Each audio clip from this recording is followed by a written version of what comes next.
Well, hi, everyone. Welcome to our remake discussion today. My name is Briston McAllister, your host for today, and I am a Remake Washington, D.C. ambassador.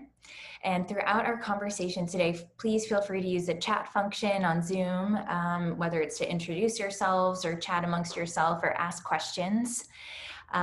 For those of you who may not be familiar with Remake, I just wanted to share a little bit of background information. So we are a nonprofit based in San Francisco and New York City that's working to make fashion a force for good.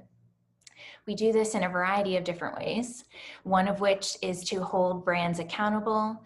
One of the things that I wanted to talk about briefly was due to the current pandemic, the garment industry was hit particularly hard this summer. And we've been asking that brands pay up for what they owe to factories and garment workers for their canceled orders. So Remake's petition has received over 250,000 signatures. And because of this, Remake has been able to unlock over $1 billion of canceled orders in Bangladesh and an estimated $15 billion globally. And at Remake, we also focus on education and leadership development. So through our Remake Ambassador program, we are investing in the next generation of climate justice leaders through the lens of fashion. We host educational conversations like this one today, and we create campaigns for the community to take part in around the globe. And we're currently right now in our last stretch of Remake's 90-day No New Clothes Challenge, wherein participants and ambassadors took the summer to reset our relationship with fashion by pledging to buy no new clothes for 90 days. And I think it's very fitting as we're coming out of this challenge right now to be speaking with you all today about Remake's seal of approval, how fashion brands are vetted at Remake, and how that all of us can make good conscious fashion choices as a consumer, as some of us begin their journey of shopping again. So with all of this being said, I am super excited to be here today with Jessie Ampofo, Remake's transparency manager, who has been working with Remake for the past 3 years and has been an integral part of developing Remake's seal of approval criteria. And she's also vetted over 300 brands. So I will stop here and let Jessie give a proper introduction to herself. So Jessie, would love for you to tell us about yourself and your role at Remake. Thanks, Briston. That's a great introduction. So not much more to add to that, but I've been working with Remake for about 3 years now, filtering brands, essentially running them through our criteria to see how sustainable they are and give them a score between 0, which a few have gotten, up to 100, and determine if they pass or not, a score of 50 being a pass. So I actually got involved with Remake like a lot of you. I went to an event where Aisha was speaking and they were hosting a film. I think it was made in Cambodia, one of the early ones. And I ended up speaking with Aisha after the event and telling her a bit about my background, which is in business and human rights. And then it went from there, and I've been working with them since then. Amazing. And I think, one of the things that I wanted to start our conversation with today is just kicking off the conversation about sustainable brands. I'd like to center us all around the word, sustainability, because it seems to have a different meaning to so many people and maybe to different brands as well. So Jessie, would love for you to help us, define what sustainability means for Remake and how does Remake define it? Yeah, you're absolutely right that there are many definitions floating around, and sustainability tends to mean different things to different people, and even brands have their own sustainable goals defined that, are completely different from one another. The major definitions that I refer to are eco-fashion, which is how the garment impacts the environment; slow fashion, which is the not the ever-changing seasons, which are now on a bi-weekly or even monthly basis, but maybe having just spring and summer together, winter, fall together, or better yet, just using what you already have long-term. Then there's ethical fashion, which is where I kind of specialize, which is looking at the human rights side of fashion. So what is the impact of the clothes that are being made on the actual garment workers, where where are they being produced, what are the well-being and benefits that the workers have or are entitled to. And then sustainable fashion to me encompasses all of the above. So the environment and social side, and then the more consumer side looking at fashion seasons. Mm. Thank you for giving us a rundown of sustainable fashion at Remake and how you view it. And I think, this leads us right into our discussion about the seal of approval, because I think it encompasses so many of the things that you're talking about. And to start, I guess, why did Remake decide to come up with this seal of approval? Yeah, I think it was important because at the time, there are still quite a few rating systems out there, but many of them are brand centric. So as a consumer, it's hard to say get access to the information that the Higg Index puts out, or the internal information that even Fashion Revolution receives. That's probably the one that's the most consumer friendly at that time. But there was nothing for consumers to read through and understand, is this brand sustainable or not? If I need to buy, should I be buying from them? So that was kind of the leading factor of we wanted a very comprehensive framework that looked at both the social and environmental side, not either or, and was easy and accessible for consumers to understand. Amazing.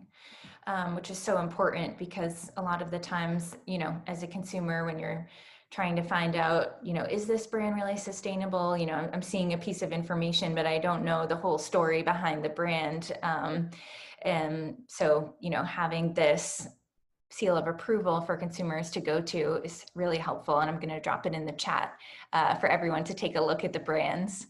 And in terms of the actual seal of approval, I would love for you to, walk us through the different criteria, specifically that brands are evaluated on in order to obtain this Remake seal of approval. I know there might be some brand folks on the call who are interested in obtaining the seal of approval. So just would love you to walk us through it, and if there's anything along the way that you can speak to about how the process has evolved.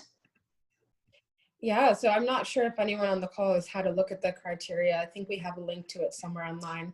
But when you first look at it, it's this giant Excel spreadsheet with tons of questions and numbers and things everywhere.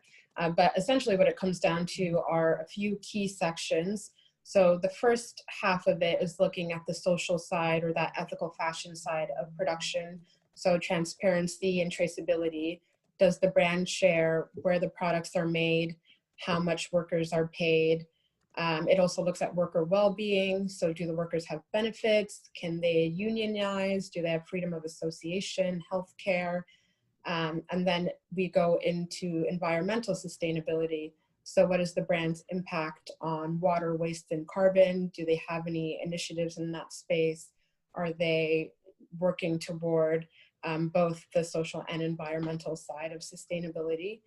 We also look at raw materials, which is an area that a lot of brands don't actually have insight to in their supply chains.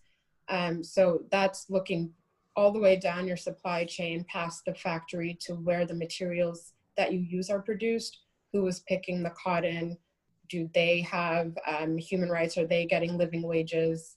And the last part of our criteria was, formerly it was just leadership. So looking at the brand out in the public, I guess. So are they a leader? Do they, are they telling people that you need to buy, or are they saying, we're sustainable, and for us that means consuming less, even if that means we get less profit. And most recently, we've actually updated that section. And for a brand to be a true leader in the space, they also need to be encompassing equity, diversity, and inclusion. So we've recently added that to the framework, and the questions around that look at senior leadership. Does that reflect the population of the country you're in? Even at the junior level, senior level, are we seeing that certain people are only getting supporting or admin roles in a company, or are they able to move up just like everyone else? So that I'm really excited to roll out. And we haven't been rating brands against that just yet, and that's what we'll do moving forward. So any brands that end up going through our seal of approval process now will need to have that considered and make sure they have those stats, which I know a lot of brands do. And it's not something to say, oh, gotcha, you're not doing what you're supposed to do, but really reflect and think about how you can incorporate these really important principles to make sure your company is inclusive, because that is part of being an ethical business. Yeah, definitely. Thank you so much for walking us through that and kind of the key points that, you know, brands should look out for and you look out for when you're evaluating them. I also love how, you know, it's a continual process of updating the Remake seal of approval so that we're making sure that all brands that are being evaluated are, you know, at the highest regard of sustainability. So that's super important, and I'm really glad to hear that. And I'm wondering, so let's say, where do you think, like, where do most brands tend to struggle with in terms of these key areas that you just spoke about? Is there one that typically stands out, or is it just, you know, really dependent on what the company is? Yeah, so overall, definitely in the raw materials part of the criteria. And I think a lot of that is because people often have a view of tier one of their supply chain. So just looking at where they're produced and then shipped to the stores. But going beyond that to where the actual materials are sourced from is trickier, but it's amazing if you can do that work and have a full view of your supply chain, because you need to if you're going to be a comprehensive and sustainable business. The other kind of area I've noticed where brands struggle is that kind of what we mentioned before, that brands have their own definitions of sustainability. And for a lot of brands, especially ones who are already, I guess, startups who are already deemed as being sustainable, they have their own view of sustainability being either ethics, so we are fair trade and we pay living wages and we do these programs for the women in our supply chain, but we have no idea where the materials are coming from or if they're working with harmful chemicals or dyes, and the environment side is left to the side. Or it's the other way around, where they're a carbon neutral brand and maybe they have zero waste and no plastic recyclable packaging, but they have no idea what factories are making the products and who is actually making the clothes. So I tend to see very either or, and I think that's the struggle there, is getting brands to have a very comprehensive approach to sustainability and look at both sides. Mm-hmm. Yeah, definitely. And I think, you know, one thing that you mentioned earlier that I loved is that, we encourage everybody, all brands, to take a look at the criteria. And even if they don't pass right now, it just sets that bar of, you know, things that they can be looking at and continuing to work on to become more sustainable. Yeah, exactly. And so my next question for you, so just if a brand wanted to go through the evaluation process, you know, how do they start this process? Can any brand be evaluated, and how long does it typically take? Yeah, it's a very easy process to be involved in. So you could send an email to info@remake.world and just say you want to be evaluated. And we would send over to you a self-evaluation form, which is that giant Excel spreadsheet I mentioned. But we send it over for you to do because it's good for you to see where you stand and what questions you're able to answer. Some you may have never considered before, and that's okay. It's a way for you to assess and see where you are. It's not just about getting the seal of approval or getting a high score. It's really about seeing where you are as a brand, what you have left to do, and also celebrating how far you've come already. I would say that for the most part, it tends to take a few weeks for brands to complete it themselves, and then also to get it back to us. And on our end, we would review and just like cross-reference the scores and the information that you've put in to get that final score. Awesome. And we have somebody who just added in the chat that they would love to be interested in being assessed. So I'm super happy to hear that. And we are working on making it more I guess, friendly to use. So stay tuned for that. Okay, amazing. um, and then Jesse, my next question for you is, we were able to chat a little bit before this call and I got a little sneak peek of what's to come, something about a transparency report. So would love for you to share this with everybody. Yeah, so coming in the fall, I believe, or before the end of the year, we're actually putting out our first transparency report, which is using the research that we've done over the last few years to evaluate the top performers that we have assessed in fashion. So looking at top performers, the top 10 worst performers, which there will be no surprises for you on that list, I'm sure, and then the top 10 greenwashers as well. So these are brands who actually have very large commercial budgets or do a lot of work to say how sustainable they are, but when we did the research, they're not able to back up what their claims are. So that will be coming out in the fall. It'll be a short report, very consumer friendly and easy to read. And again, that is something that we want to put out for ambassadors, just so that there's more background to the scores that we're giving, and you can make informed choices. Amazing. I am so excited. I can't wait for that to be here. And then can you tell us, like, what are the benefits of being a Remake approved brand? Yeah, so as I mentioned, we are using a lot of that material for our own research.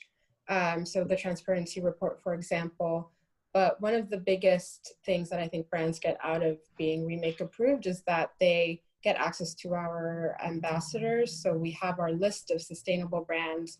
All of the brands on that page on our website have a score of 50 or more.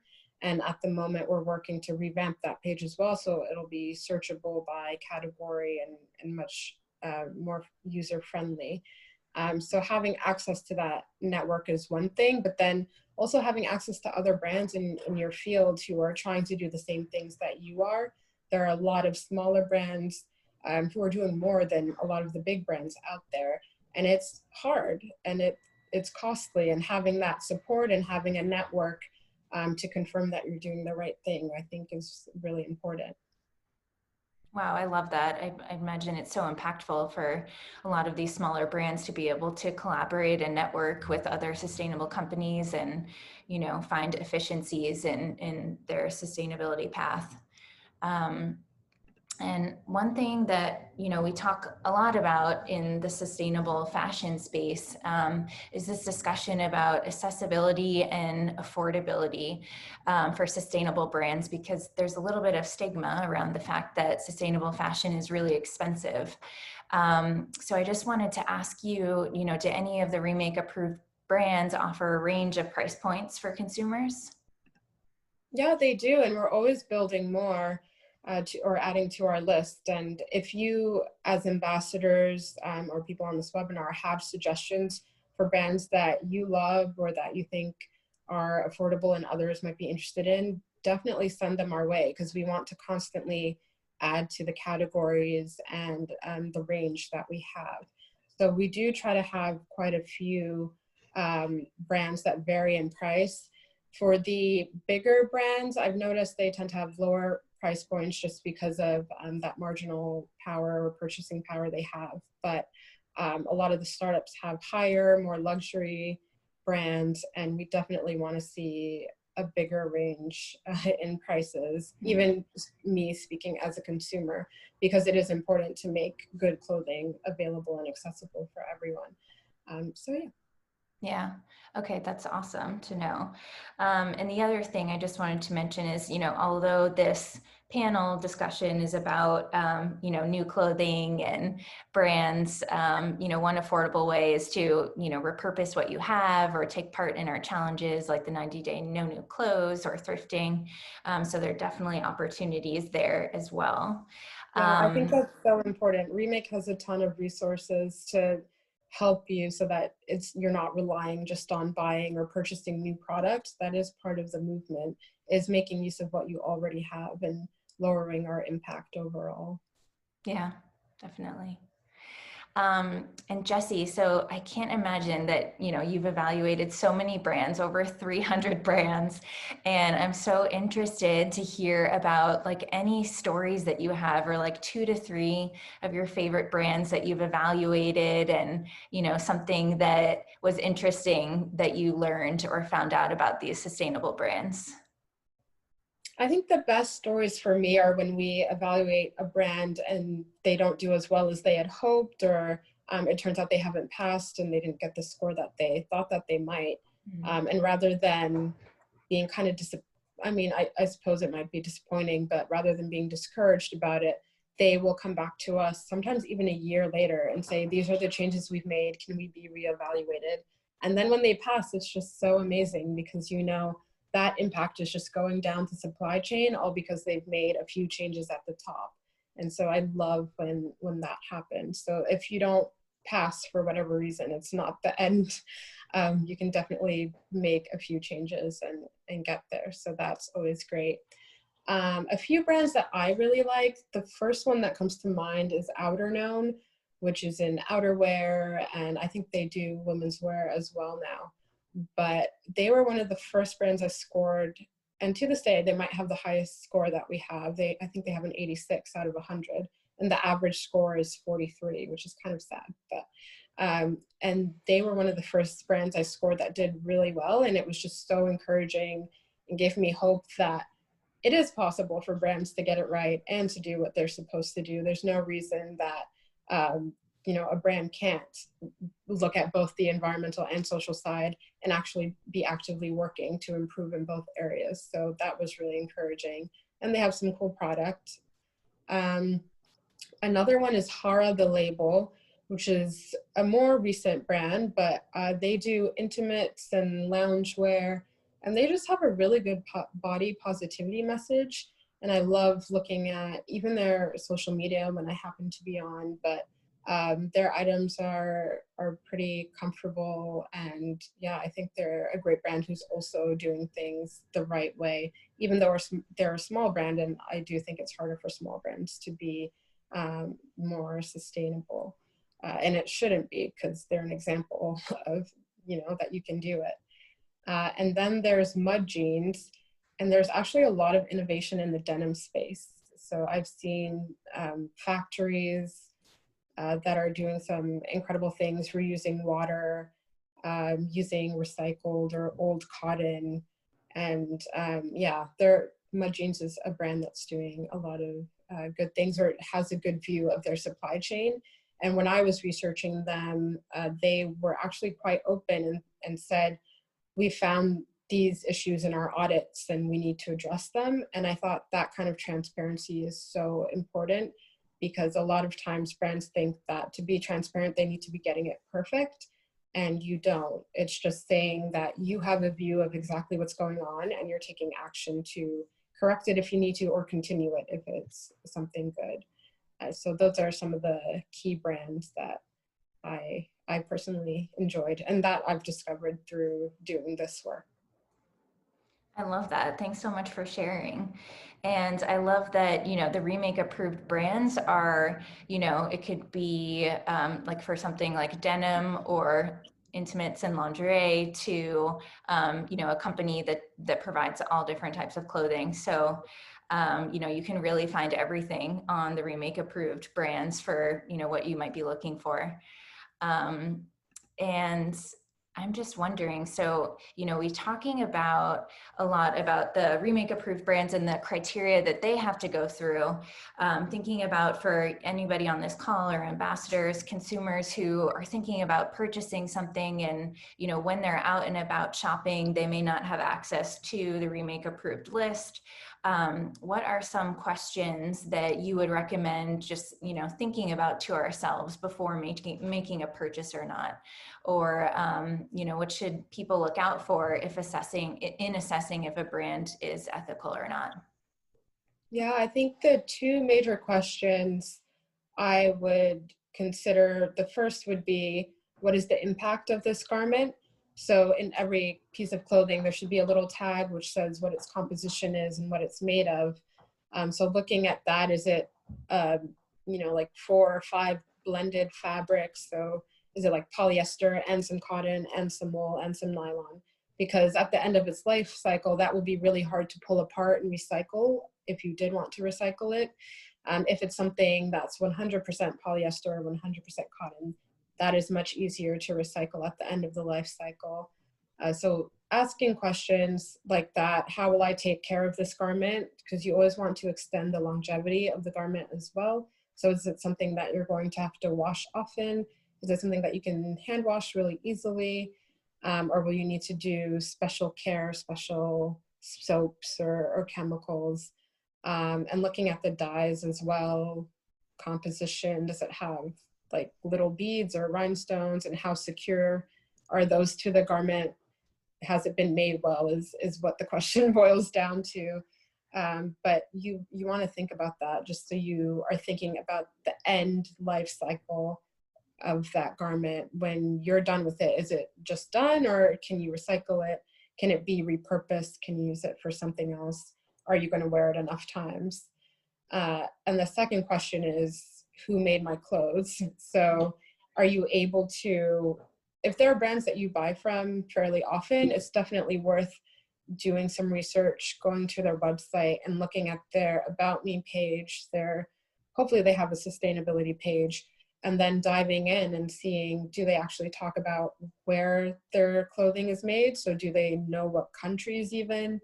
Do they say anything about the factories or conditions of factories, or their relationship to their suppliers? A lot of brands are quick to say, we don't own the factories, and that's, so, it's not our responsibility. But in spite of that, are they still, working with those sites? And what does that look like? Are they paying fair wages? So those would be the two questions I would ask. What is the impact of this garment on the environment, or what does the end of this garment's life look like? And then, who made my clothes? Okay, amazing. I will be sure to think about those things. I'm sure everyone will too. So also in thinking about that, let's say you're doing research on a brand and you're not finding this information on their websites.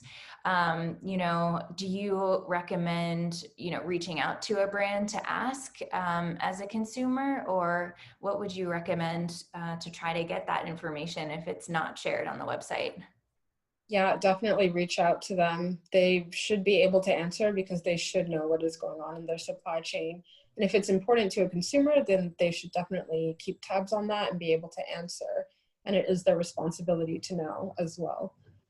So if you are going to ask a brand a question, I think you can email them. But I think the best way to get an answer is to call them out publicly.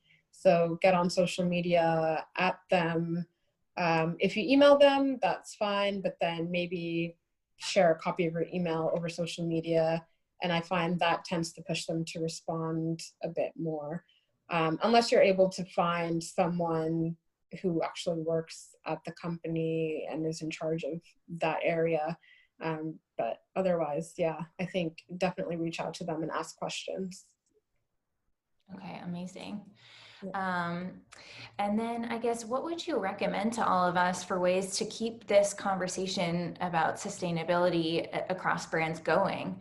And maybe it is just what you said, just, asking questions to brands, or do you have any other, what do you recommend to us all to just keeping this conversation top of mind, and, making sure that we are, as consumers, making the best choices possible and shopping with the brands that are sustainable?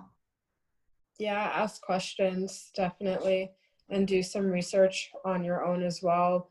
You can't always rely on what you are being told is sustainable, or it really comes down to doing some research and asking the right questions. So I think Remake has a lot of great resources. If you're logging on to some of the other webinars, you'll learn a lot of background and tips that can help you make informed decisions if you need to buy. But again, also looking at, no new clothes, or how to repurpose or mend what you already have and make use of that. So I think going beyond seeing a campaign for a brand that says we're making sustainable t-shirts now and saying like, okay, they're fine, and actually asking questions. Well, where are those t-shirts being made? And just because it's 30% recyclable polyester in that t-shirt, does that actually make it an ethical garment? So yeah, ask questions and read. Okay. And speaking of ask questions, we just received a question from Daylin. I hope I pronounced your name right. What are some of the main differences between the remake approval process and the fair trade certification? Yeah, so the fair trade certification is meant for sites or brands to directly be certified. And you do get a public stamp, which you can use, but you also have to pay to be certified. With the Remake seal of approval, you wouldn't pay because we just want brands to do the work and know what's going on with their supply chain.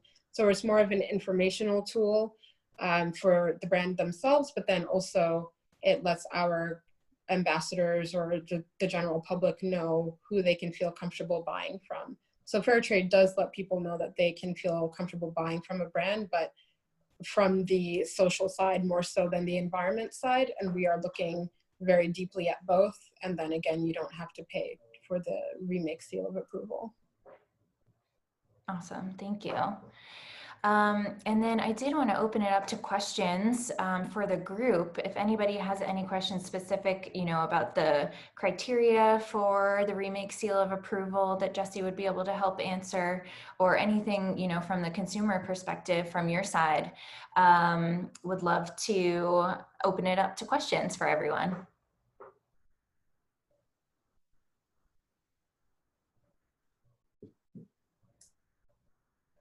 And feel free to either, if you do have a question, you can drop it in the chat. I'm happy to share the question, or feel free to unmute yourself as well.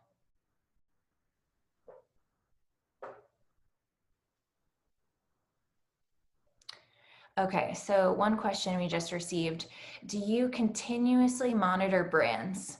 That's a great question. And can a brand slip out of Remake's good graces? From Becca. Yes, they can. So that actually happened earlier this year with Reformation, when they ended up being called out for their lack of inclusive policies in the workplace. And they had also been moving a lot of production overseas as well. And there wasn't a lot of information behind that. So we ended up having to remove their seal of approval, which they can get back at some point if they end up doing filling in the gaps, which are now present. But overall, I would say we reevaluate brands on an annual basis for the key brands, especially ones that we're hearing a lot about or that do a lot of greenwashing, especially as a check. We'll definitely reevaluate those more often than others. Yeah. And then one more question for me, just about what you had just said about reevaluating brands. And I think, we talked about the criteria earlier and how we were adding, to the leadership portion more about diversity, equity, and inclusion. So are we on this annual reevaluation for this year or 2021, is that's something that you'll be going back and kind of combing through and trying to get details on from all of the Remake approved brands? Is that right? Yeah. Yeah, so we've done a chunk of that earlier this year for the transparency report, and then we'll revisit next year the key brands that we pick out to do that. Yeah. Okay, awesome. One more question from Alicia. How long does it take to assess a brand after they do their self-evaluation?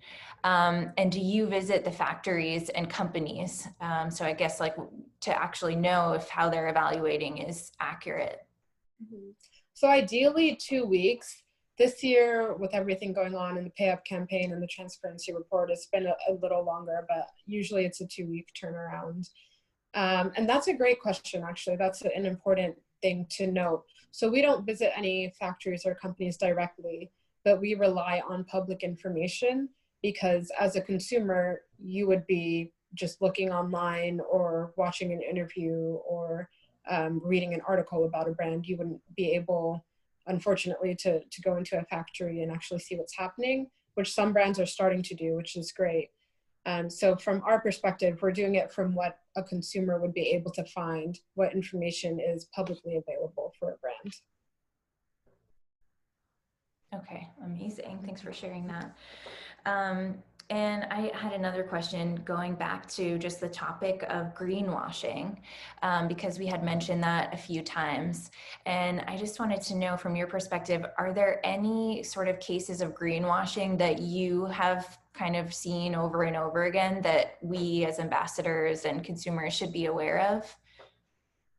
Yeah, definitely with recycled clothing, I would have to Okay. say. Because usually when you dig into it, so I'm thinking specifically of H&M's Conscious collection, where they promote that so heavily to the point where they even have TV commercials now.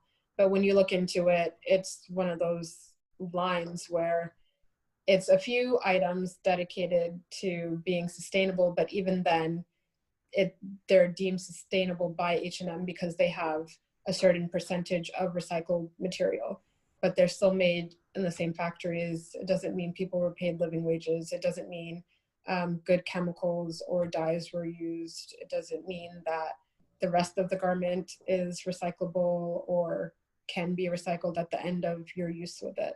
So I think, yeah, greenwashing is a huge thing, and it tends to be um, the brands with bigger marketing departments who can afford to do it. So yeah, being vigilant and asking questions is really, really key. So I Yeah. think even if you were to tweet at H&M and say, what makes this t-shirt sustainable? Why is this in the Conscious collection? And you see what kind of answer you get. Are there any numbers or data in it? Or is it just like, it's sustainable? I don't know. So just, yeah, asking questions can help with that, with combating greenwashing. Yeah. Oh man, and I'm sure, and I think it's just another point in case for, the importance of the remake seal of approval, because for a brand to be able to come out and say that it's sustainable, is something that may be easy for them to do for one reason, that they believe they're sustainable, but not the entire, it doesn't capture the entire sustainability picture. Um, Right. and we have another question. Do you think that, hold on a second. Do you think that as Remake grows, the organization will branch out into deeper evaluations that involve that involve things like factory visits? I think that would be great. I don't know that that is part of Remake's role at the moment, anyhow, which doesn't mean it can't be in the future or that we can't grow into that. But I think really pushing brands to disclose public information is really important, because there are like a lot of auditors and audit teams who do go into sites. But one issue with that is that if you tell a factory, I'm coming to audit you today, or I'm coming to audit you next week, there's time to, make the site presentable. Although a lot of brands are now doing unannounced visits, which is great. But I think for Remake, the focus is really on educating consumers, so we would want to use information that consumers can find. And if you're not able to go into a factory and see what is going on, then that brand should find a way to inform you and let you know, I think. Mm-hmm. And was there a second part to that question? Or? I don't know. I think you answered it all. So Okay. thank you for that. Um, Another question, going back a little bit to talk about sustainable brands who may label themselves as sustainable, but are not necessarily, the full sustainable picture. What are your thoughts on brands that label themselves this way? And, they may have components like recycled materials, compostable packaging, diversity inclusion, but they're continuously putting out new collections. I'm thinking, potentially not with the full stamp of approval. Yeah, that is a huge problem. And that is one of our questions when we ask, is this brand actually a leader in the field? Are they still encouraging overconsumption? That is one of the questions that is part of the criteria. So we do consider that It shouldn't just be that, you are a sustainable brand and that means you need to scale to the likes of Walmart and mass produce. That shouldn't be the goal.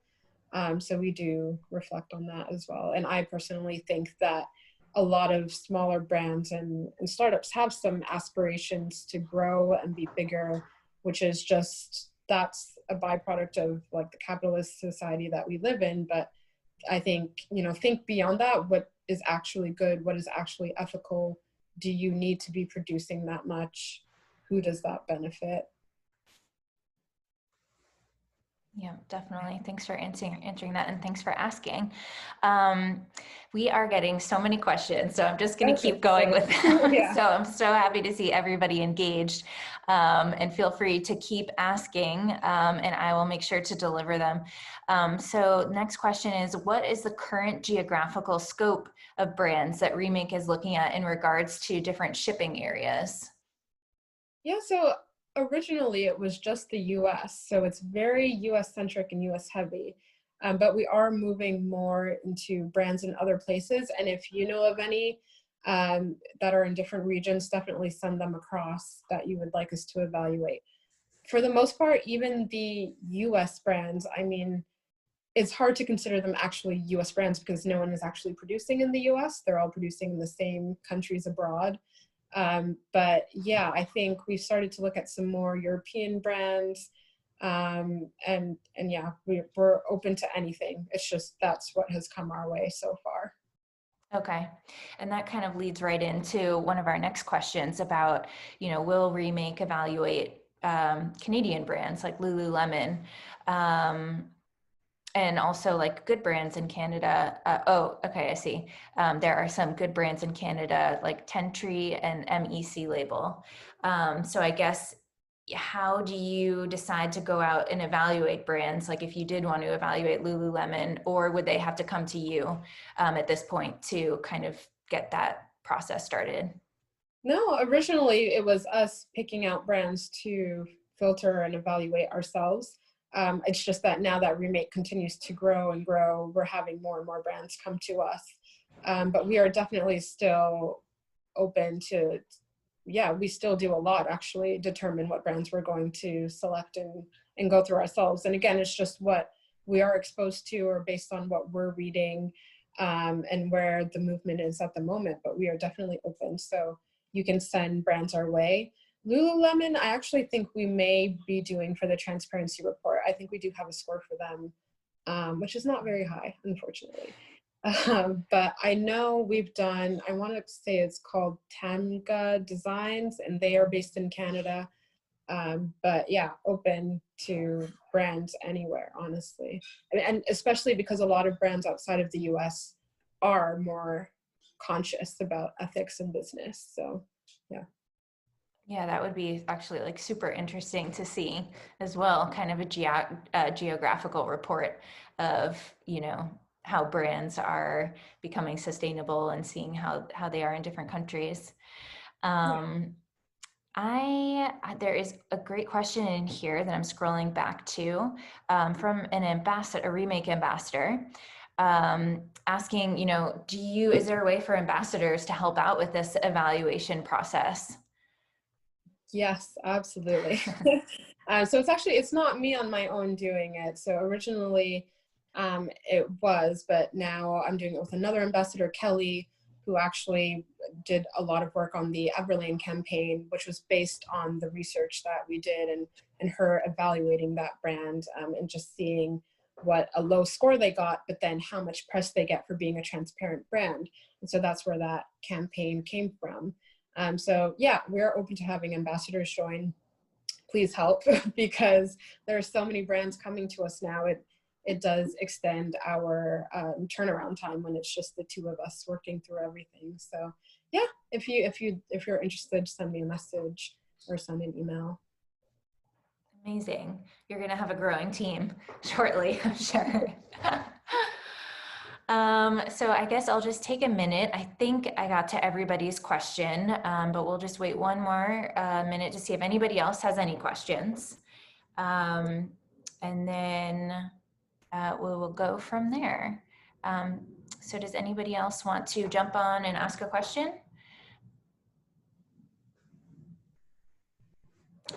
Also, just going back really quickly to, if ambassadors do want to be involved, is there an email that they can reach out to, or like the generic Remake email?